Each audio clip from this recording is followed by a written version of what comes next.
Fala pessoal, beleza? Professor Davi Ribeiro com vocês aí de novo. Nessa aula, nesse bloco, a gente vai ver um assunto extremamente importante, um pouco denso, para não falar difícil, né? Mas é o desenvolvimento embrionário, principalmente relacionado com a espécie humana. É lógico que a gente não vai pegar só o ser humano como exemplo, né? A gente vai estudar em outros seres vivos, né? Porque esse estudo geralmente é feito usando anfiocos. E a gente vai usá-lo para entender como é feito, como é que ocorre o desenvolvimento embrionário humano, tá? Então a matéria é uma aula um pouquinho densa, um pouquinho pesada, um pouquinho difícil, né? Precisa um pouco mais de atenção, mas é uma matéria bem legal, porque a gente passa a entender como é que funciona o nosso sistema, é o nosso corpo como um todo, desde sua formação, né, até o funcionamento geral, né? Então, vamos começar a nossa aula, vamos lá para os slides e vamos entender um pouquinho de desenvolvimento embrionário. Isso daí eu recomendo que vocês vejam essa aula, vejam a aula de tecidos, tá? De histologia, histologia animal, desculpa. Tá? Que aí vocês vão começar a entender um pouquinho melhor isso daí. Então vamos lá. O zigoto, ele é zigoto depois da fecundação, portador do material genético fornecido pelo tozoide, né? E como eu digo lá na aula de reprodução humana, o termo óvulo não é muito correto. Se você fala dos dois separados, o termo teria que ser ovócito, ele só passa a ser óvulo depois da fecundação, né? Mas isso eu falo naquela aula e recomendo você rever a aula de reprodução humana, que é muito legal também, tem isso lá, tá? Uma vez que o zigoto é formado, ele vai se dividir muitas vezes, várias e várias vezes, através do processo de mitose, até originar um novo indivíduo. Um adulto tem mais ou menos 1 trilhão de células. Mais ou menos, tá? Mais ou menos. Pode ter mais, pode ter menos, depende da altura, né? O cara mais alto do mundo às vezes tem mais célula do que o cara mais baixo do mundo, né? Então varia, então é média, tá? Não é o padrão.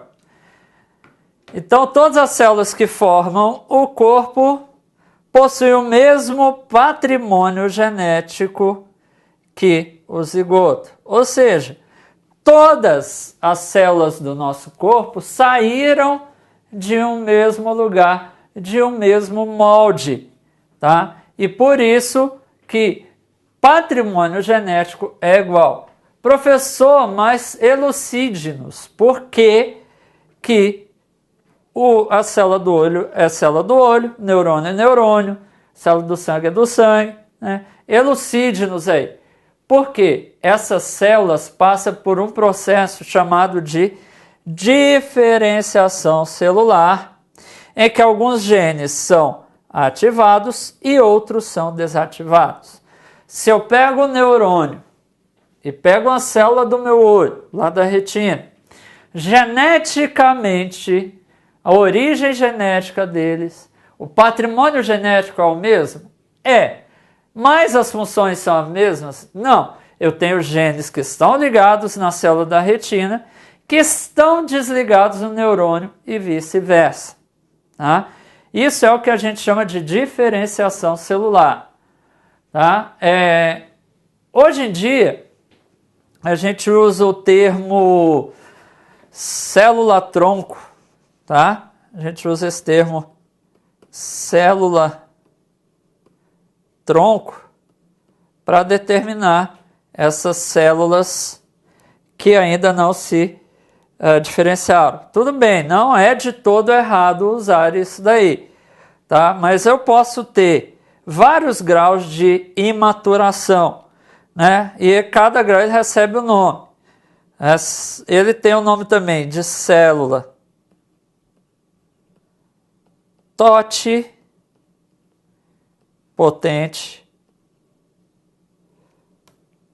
Deixa eu até apagar, potente. E ele ainda recebe o nome de célula pluripotente. É o famoso parece, mas não é. As células totipotentes têm um poder de diferenciação maior do que a célula tronco.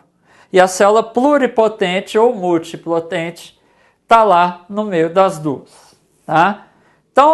Então, qual é a melhor para trabalhar essas terapias, essas coisas que a gente está tendo aí, né, de mudanças no mundo? O melhor, até agora, o mais viável, mais barato, mais fácil, célula tronco. Tá? Para fazer uma célula regredir ou achar células totipotentes é raríssimo, é difícil na gente. Tá? A gente, então, com essa diferenciação, tem o surgimento de vários tipos celulares, com formas e funções bem distintas.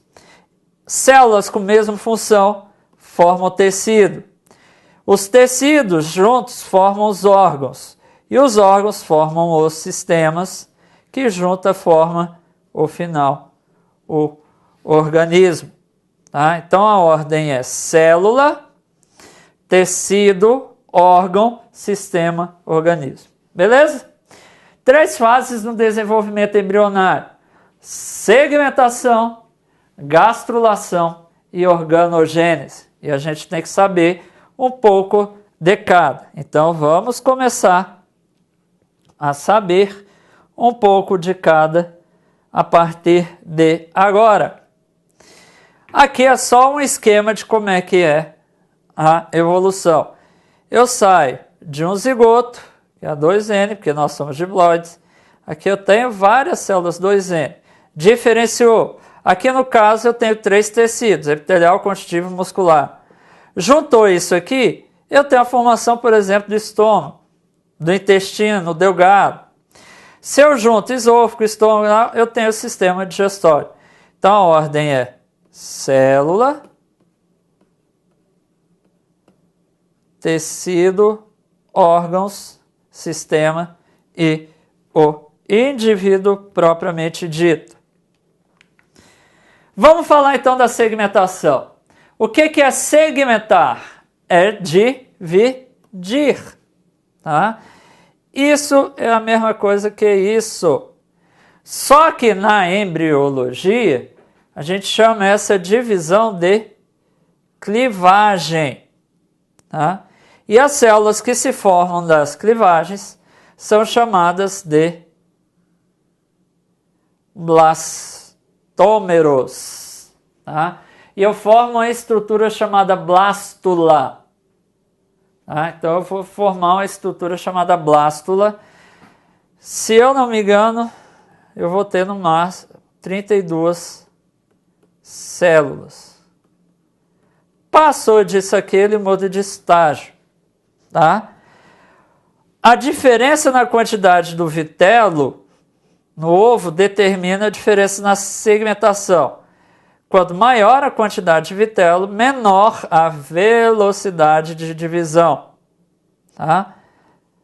Em função disso, nós temos 2 tipos básicos de segmentação: holoblástica ou total e meroblástica ou parcial.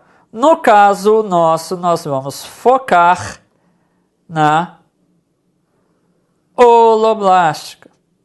Tá? Nós vamos focar na holoblástica.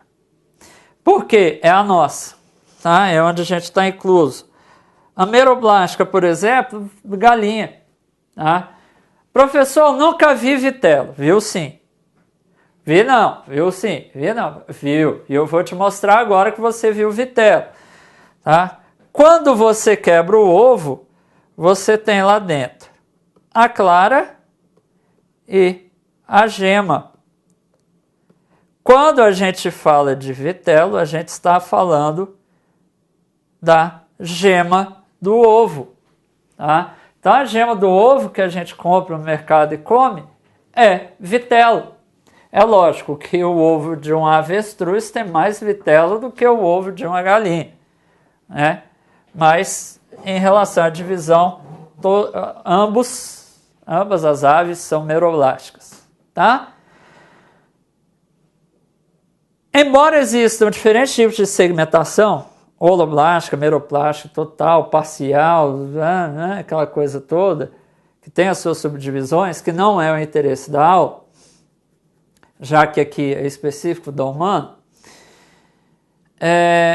eles passam por duas fases. A fase de morulação, a formação da mórula, tá, em que eu tenho um maciço celular com poucas células, aqui em média mais ou menos 8 a 16 células, depende do autor, tá? Mas eles não vão cobrar essa quantidade de células não, né? Só quer saber se você sabe o que é a mórula. E a blástula, eu tenho um aumento do número de células, tá? E se forma uma cavidade interna cheia de líquido. Então, na mórula é uma massinha, deixa eu apagar esse dado aqui,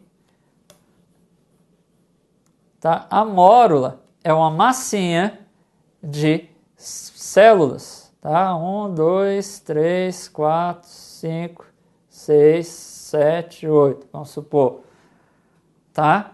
E aí isso vai crescendo. Fechou isso daí, chegou no máximo de 32, desculpa, a mórula está em torno de 32, tá, gente? Ele para de crescer, né, a fase de mórula, e ele começa a crescer a quantidade de células, mas ao mesmo tempo forma uma cavidade que se enche de líquido. E aí ele chegou no que a gente chama de blástula. Aí aqui eu estou toscamente desenhando uma blástula para vocês. Então, ao final da segmentação, tá, eu tenho um maciço de células, ainda todas iguais, e no meio eu tenho líquido. É como se fosse uma bolinha de ping-pong. Tá? Tem aquela parte de fora da bolinha. São as células e dentro. Tudo bem que na bolinha de ping-pong tem ar, né, mas você imagina se lá tivesse líquido. Ou um balão, né, que o balão em si é a borracha. São as células e dentro pode ser ar que eu coloco, mas seria na célula um líquido. O importante é que até a blastulação, a formação da blástula, o volume total daquela massa permanece praticamente constante. O volume mais o número de células, esse aumenta. Passando da segmentação, a hora que ele fala, acabei de segmentar, eu vou para onde? Para gastrulação. Né? Antes, só para acabar aí, tá? A cavidade que forma na blástula é chamada de blastocele. Tá? Blastocele, vou fazer outra associação aqui para vocês entenderem. Cele, cavidade. E lembrar então que é cheio de líquido sintetizado por células que formam o seu limite. Aí. E aí vem a gastrulação. O final da gastrulação é legal porque ele vai formar células mais ou menos assim, ó. E já eu explico como é que chega esse processo aí. Tá, só fazer aqui.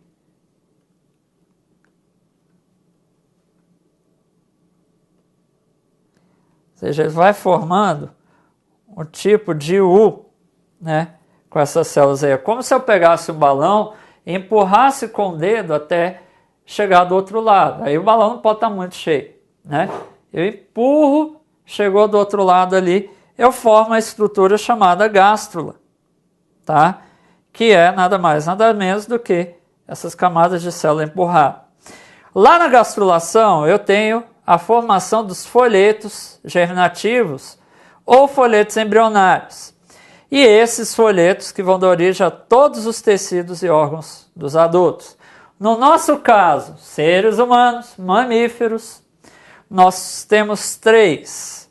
Ectoderma, que é o mais externo, mesoderma, que é o mais interno, é o intermediário, desculpa, e o endoderma, o mais interno. A gastrulação acontece essa formação que eu fiz para vocês aqui, graças a esse processo de invaginação, tá? A invaginação dos blastômeros para o interior da blastocele, que é da cavidade ali, como se o dedo empurrasse a parede, tá? Semelhante a uma bexiga. A blastocele, em alguns casos, chega a desaparecer, tá? No ponto onde começa a invaginação, surge um orifício chamado blastóporo, que é este aqui que eu fiz a setinha. A cavidade que se forma é um intestino primitivo, também chamado de arquêntero. Tá? Por isso que eu falei que a aula é meio pesadinha, né? Tem esses termos aí.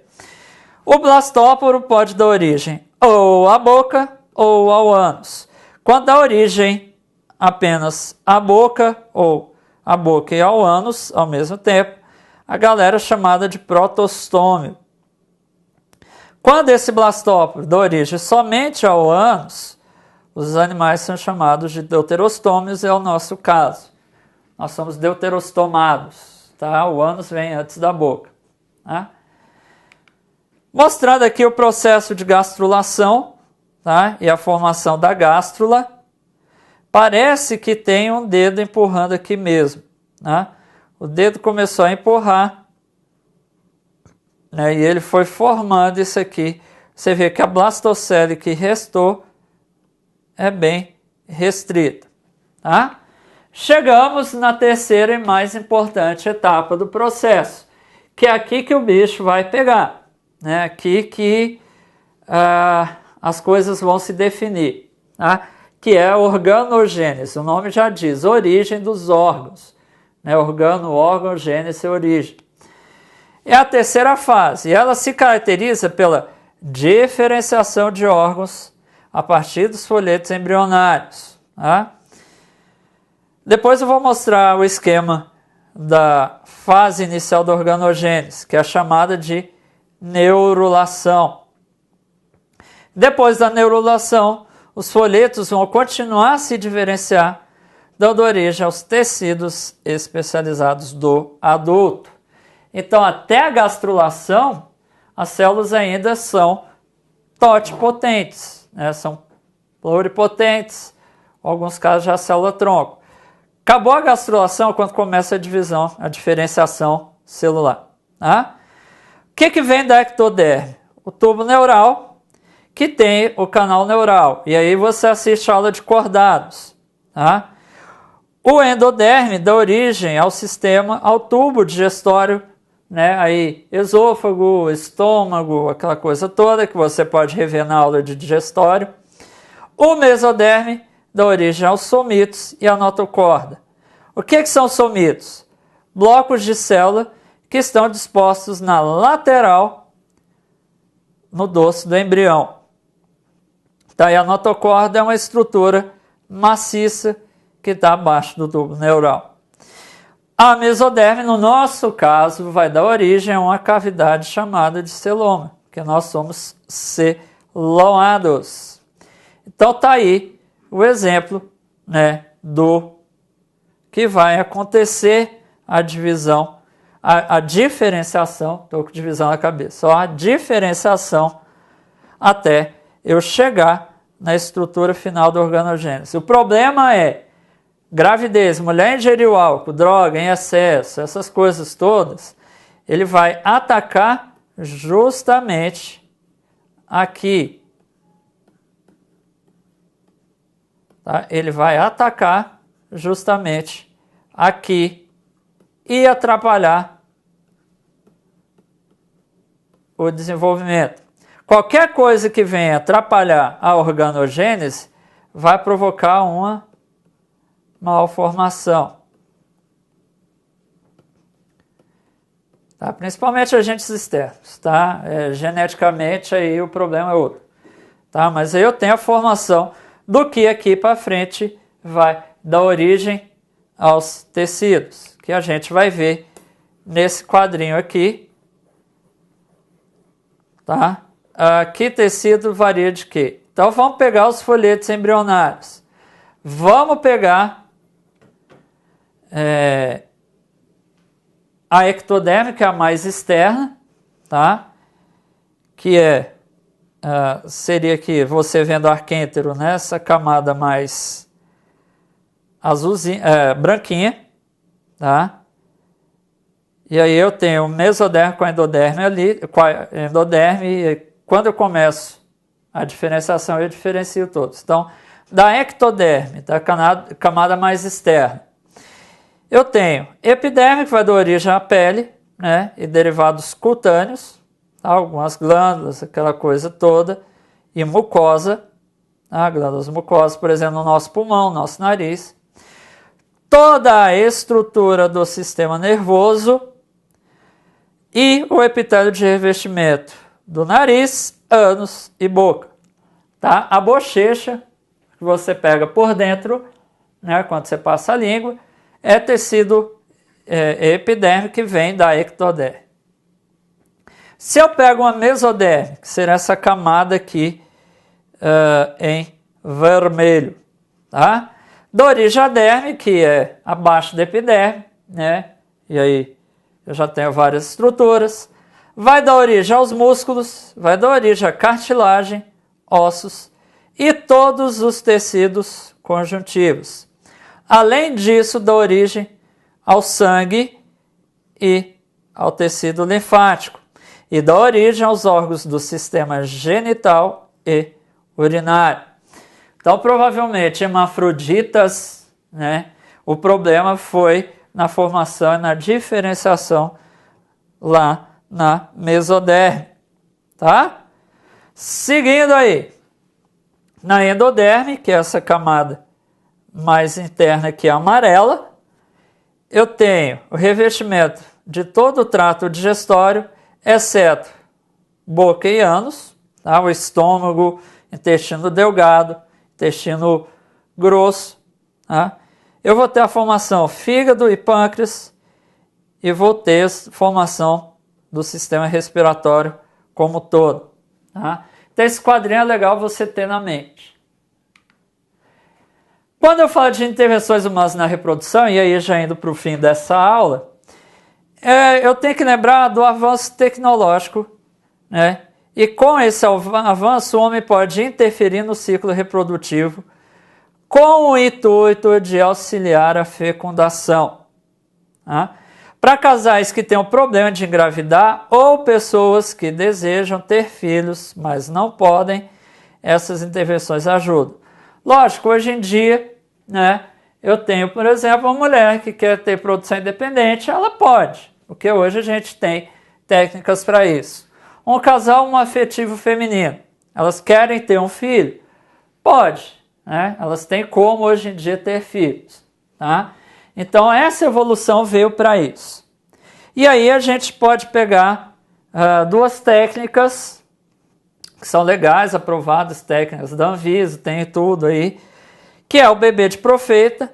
Quando a fecundação é feita em laboratório, o cara retira o ovócito secundário, pega o espermatozoide, introduz o espermatozoide diretamente no ovócito secundário, usando equipamentos extremamente precisos para isso. Tá? Então fecundou, pus no útero da mulher, tá? Isso aí pode se desenvolver, pode dar origem a uma gravidez ou não. Tá?